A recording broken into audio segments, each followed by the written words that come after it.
మహాగణాధిపతయే నమః. ఓం గురుభ్యో నమః. ఓం శ్రీమాత్రే నమః. అరుణాం కరుణాతరంగితాక్షీం ధృతపాశాంకుశపుష్పబాణచాపాం అనిమాదిభిరావృతాం మయూకైః అహమిత్యేవ విభావయే భవానీం. శ్రీమాత్రే నమః. ప్రేక్షకులకి లలితాంబిక అమ్మవారి యొక్క అనుగ్రహం పరిపూర్ణంగా కలగాలని మనస్ఫూర్తిగా కోరుకుంటూ మనం ఈరోజు గురువు యొక్క మార్పు, మనం ఆల్రెడీ ఈ విశ్వవసు నామ సంవత్సరంలో 3 రాసులు మారుతున్నారని చెప్పుకున్నాము. తద్వారానే కాస్త ప్రజల మీద దాని యొక్క ఎఫెక్ట్ పడడము, మైగ్రేషన్ అవ్వడము, రకరకాల దేశాల నుంచి రకరకాల దేశాలకు మార్పులు చెందడం, పెద్ద మొత్తంలో జనాలందరూ కూడా మారిపోవడం అనేది జరుగుతుంది. దేశాల నుంచి వచ్చేయడం, మారడం అనేటువంటి మనం ఆల్రెడీ చెప్పుకున్నాం. అయితే మరి ఈసారి ఈ గురువు యొక్క గోచారం, మిథునంలో ఉన్నటువంటి గురువు ఏ తేదీల్లో మనకి అతిచారం మూలంగా కర్కాటకంలోకి ఎప్పుడు వస్తున్నాడు, అక్కడ మళ్ళీ వక్రించి మళ్ళీ ఎప్పుడు మళ్ళీ మిథునంలోకి వెళ్తున్నాడు, మళ్ళీ వస్తున్నాడు. అంటే ఇక్కడ ఏమిటంటే, ఇక్కడ మీరు గమనించినట్లయితే 18/10/2025 నుంచి, అంటే ఈ నెల 18వ తేదీ నుంచి గురువు మార్పు జరగనుంది కర్కాటకంలోకి. 18వ తేదీ వచ్చినటువంటి గురువు 12 నవంబర్ 2025కి వక్రిస్తున్నాడు కర్కాటకంలో.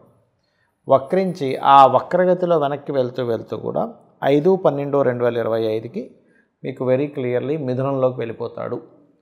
మిథునంలో వక్రగతిలోనే ఉంటూ ఆ వక్రగతిని కంప్లీట్ చేసుకోవడం 11/3/2026కి వక్రగతి పూర్తవుతుంది. వక్రగతి పూర్తి అయిన తర్వాత మరలా 2/6/2026కి, అంటే నెక్స్ట్ ఇయర్ జూన్ 2వ తేదీకి కంప్లీట్గా మరలా కర్కాటకంలోకి వస్తాడు. అంటే ఏమిటి, ఈ 5 మార్పులు, గురువు మార్పుల వల్ల ఏ భావాలు, ఏ రాసుల వారికి ఏ భావాలు ఎఫెక్ట్ అవ్వనున్నాయి, ఏ విషయంలో మీరు జాగ్రత్తగా ఉండాలనేటువంటి అంశాలు చెప్తుంది. నేనైనప్పటికీ కూడా చెప్పిస్తుంది సాక్షాత్ లలిత అమ్మవారిగా భావిస్తూ తెలుసుకుందాం. కర్కాటకం వారికి కనుక చూసుకుంటే, ఇప్పుడు ప్రస్తుతం మీకు గురువు 12వ స్థానంలో ఉన్నాడు. 12వ స్థానంలో ఉండే గురువు విదేశాలకు వెళ్ళి చదువుకోవడానికి అనుకూలంగా ఇస్తున్నాడు. అందులో ఎటువంటి సందేహము లేదు. అలాగే ఎప్పుడైతే గురువు 12వ స్థానంలో ఉన్నాడో, ఈ 12లో ఉన్నటువంటి గురువు ప్రత్యేకంగా ఇక్కడ ఇచ్చేటువంటి రిజల్ట్స్లో మీరు కనుక గమనించుకున్నట్లయితే విదేశీ యోగాన్ని, బయట దేశాలకు వెళ్ళి చదువుకోవడానికి, కొన్ని అప్పు చేసి మరి కొన్ని ఇన్వెస్ట్మెంట్స్ చేయడానికి ఇస్తున్నాడు.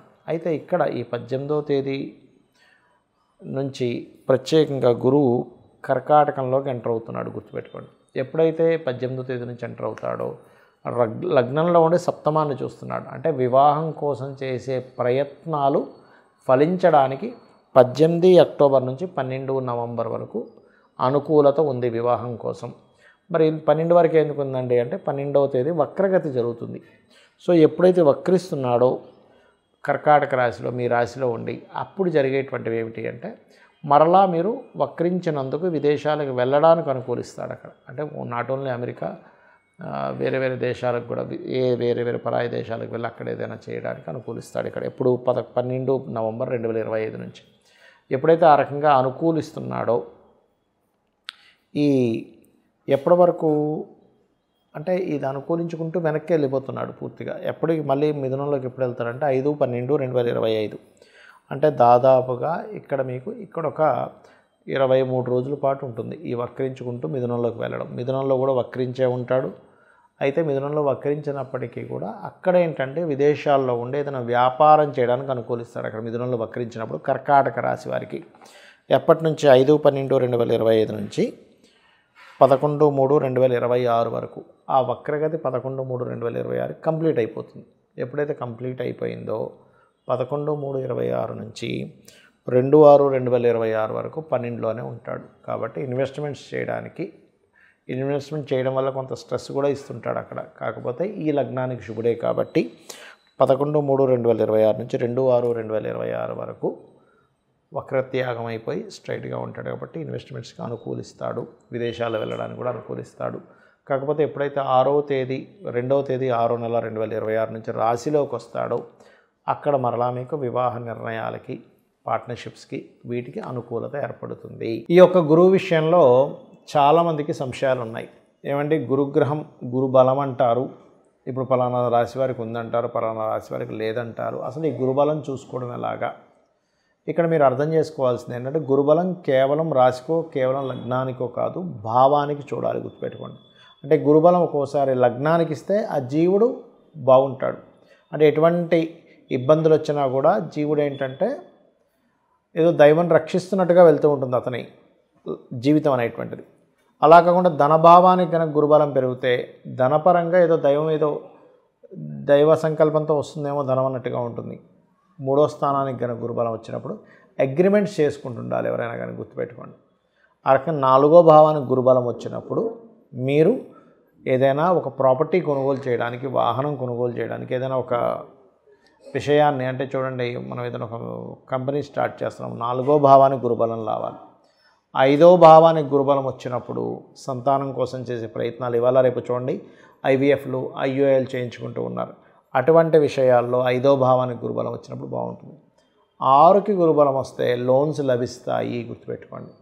7వ స్థానానికి అయితే అప్పుడు వివాహం కోసం చూసుకోవాలి. అందరూ ఏం చేస్తారు, గురుబలం ఉంది వివాహం చేసేస్తారు, కానీ అలా కాదు.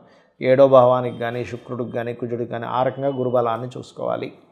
అలాగే 8వ స్థానానికి గురుబలం వచ్చినప్పుడు తాతగారు ఆస్తికి సంబంధించిన విషయంలో ఏమైనా ఉంటే డిస్టర్బ్ అయినటువంటి మళ్ళీ సెట్ అవ్వడము, అలాగే ఇన్సూరెన్సెస్ మూలంగా ధనం రావడము, అదేవిధంగా జీవిత భాగస్వామి పార్ట్నర్స్ మూలంగా ధనం రావడము, అలాగే తాతగారు ఆస్తి సంబంధించిన విషయంలో ఏమైనా గొడవలు ఉంటే తీరిపోవడం లాంటివి ఇస్తాడు 8వ స్థానంలో గురుబలం. ఇది రీసెర్చెస్ లేనట్లయితే చూడండి, ఒక్కోసారి మనకి కొన్నిసార్లు మనం కొన్ని ప్రయోగాలు చేస్తూ ఉంటాం, రీసెర్చ్ చేస్తూ ఉంటాం, అక్కల్ట్ రిలేటెడ్ నేర్చుకుంటూ ఉంటాం, అటువంటివి యోగిస్తుంది. 9వ స్థానానికి 9వ అధిపతికి కానీ గురువుకే గురుబలం వచ్చినప్పుడు, అంటే గోచారంలో ఉండేటువంటి గురువు వీళ్ళ జన్మజాతకంలో ఉండేటువంటి గురువుతో కనెక్టివిటీస్ ఉంటాయి. అలాంటప్పుడు ప్రధానంగా ఇక్కడ మీరు తెలుసుకోవాల్సిన అంశం ఏమిటి అంటే, ఇది ముఖ్యంగా ఉపనయనము చేయించుకోవడానికి, దైవ కార్యాలు చేయడానికి, పుణ్యక్షేత్రాలకు వెళ్ళడానికి బాగా యోగిస్తుంది. అలాగే 10వ స్థానానికి కనుక గురుబలం వచ్చినట్లయితే ఉద్యోగ అభివృద్ధిని ఇస్తుంది. లాభస్థానానికి అయితేనేమో వ్యాపార అభివృద్ధిని, ఈ ఇంట్లో ఒక్కోసారి చూడండి ఏ శుభకార్యం జరగట్లేదు, ఎటువంటి సక్సెస్ లేదు అనుకునేటువంటి వారికి లాభస్థాన గురుబలం మంచిది. అయితే ఇక్కడ 12వ స్థాన గురుబలం కనుక పెరిగినట్లయితే కొన్ని పుణ్యకర్మలు చేయడానికి, విదేశాలు వెళ్ళడానికి బాగుంటుంది. అయితే ఇక్కడ ఈ విషయంలో మీ యొక్క గురువు ఎలా ఉన్నాడు, ముందుగా మీ జాతక చక్రంలో గురువు బలంగా ఉన్నాడో బలహీనంగా ఉన్నాడో తెలుసుకోండి. తద్వారా ఆ బలం పెరగడానికి గంధముతో భగవంతుని పూజించడము, గోవులకి అరటికాయలు పెట్టడం చేయండి. అలాగే మీకు గురువు శుభుడా పాప 2 లగ్నాలు ఉంటాయి, గురువర్గ లగ్నాలు, శనివర్గ లగ్నాలు. గురువర్గ లగ్నాలు అంటే మేషము, కర్కాటకము, సింహము, వృశ్చికము, ధనుర్మీన లగ్నాలు గురువర్గ లగ్నాలు. శనివర్గ లగ్నాలు అంటే వృషభము, మిథునము, కన్యా, తుల, మకర, కుంభరాశులు శనివర్గ లగ్నాలు అవుతాయి. ఈ శనివర్గ లగ్నాలకి గురువు కొంతవరకు హెల్ప్ చేస్తాడు, గురువర్గ లగ్నాలకి ఎక్కువ ఇది ఉంటుంది. ఎందుకంటే ఇది గురువర్గము, అది శనివర్గము.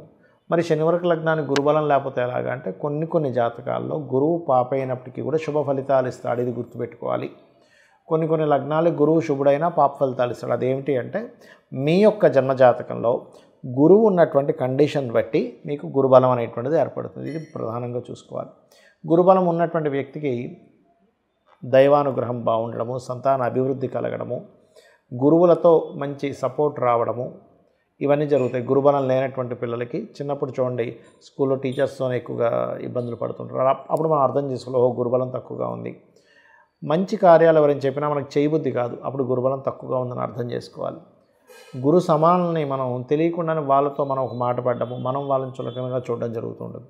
అలాంటప్పుడు కూడా మనం అర్థం చేసుకోవాల్సింది ఏంటంటే గురుబలం తక్కువగా ఉంది. అలాంటప్పుడు మనం చేయవలసింది దక్షిణామూర్తి యొక్క ఆరాధన లేదా దత్తాత్రేయుడి యొక్క పారాయణం చేయడము, ఇవి ఎక్కువగా చేస్తుండాలి. లేదా గోశాలకు వెళ్ళి గోవులకి అరటికాయలు తినిపించడము, పసుపు, గంధము లాంటి పదార్థాలను చక్కగా ఆలయాల్లో సేవకి వినియోగించుకోమని ఆ యొక్క భగవంతుడు మీకు ఆ అనుగ్రహం ఇచ్చాడనేటువంటి భావనతో వాటికి ఇవ్వడం చేయండి. అప్పుడు ఏమవుతుందంటే గురుబలం ఎప్పుడైతే పెరిగిందో మనిషి జీవితంలో చాలా ముఖ్యమైనటువంటి అంశం. గురువు బాగుంటే జ్ఞానం పెరుగుతుంది. జ్ఞానం వల్ల అంటే మనం ఏదైనా పుణ్యకార్యములు చేయాలన్నా, దేవత ఆరాధన చేయాలన్నా గురుబలం ఉండాలి. గురుబలం ఉంటేనే మనం చేసేటువంటి దేవత ఆరాధన ఏవైతే ఉంటాయో అవన్నీ కూడా ఫలిస్తాయి, గుర్తుపెట్టుకోండి. కాబట్టి గురుబలం పెంచుకునేటువంటి విషయాల్లో ఈ యొక్క ప్రక్రియలు పాటించండి. పసుపు రంగు వస్త్రం దానంగా ఇవ్వండి మీ గురువు కనుక బాగున్నట్లయితే, లేదా శనగలు దానంగా ఇవ్వండి. గోవులకి తినిపించండి, గురుగ్రహం దగ్గర దీపారాధన చేయండి. కొన్ని జాతకాల్లో గురువు నీచపడ్డం కానీ పాపగ్రహాలతో కానీ ఉన్నప్పుడు అప్పుడు ఇంకొంచెం దాన్ని చాలామంది తెలియక గురువు బాలేడు కదండి అందుకే కనకపుష్యరాగం పెట్టేసుకుని అంటారు. అలా పెట్టుకోకూడదు. గురువు బాగుంటేనే పెట్టుకోవాలి. గురువు బాగులేని పక్షంలో వాటికి సంబంధించిన దానాలు ఇవ్వాలి. అంటే శనగలు, పసుపు రంగు వస్త్రము, పసుపు గంధము ఇలాంటివి దానంగా ఇస్తూ ఉండాలి. లేదా పసుపు రంగు వస్త్రాలు ఎవరికైనా దానంగా ఇవ్వవచ్చు ఆలయాల్లో ఉండేటువంటి వారికి.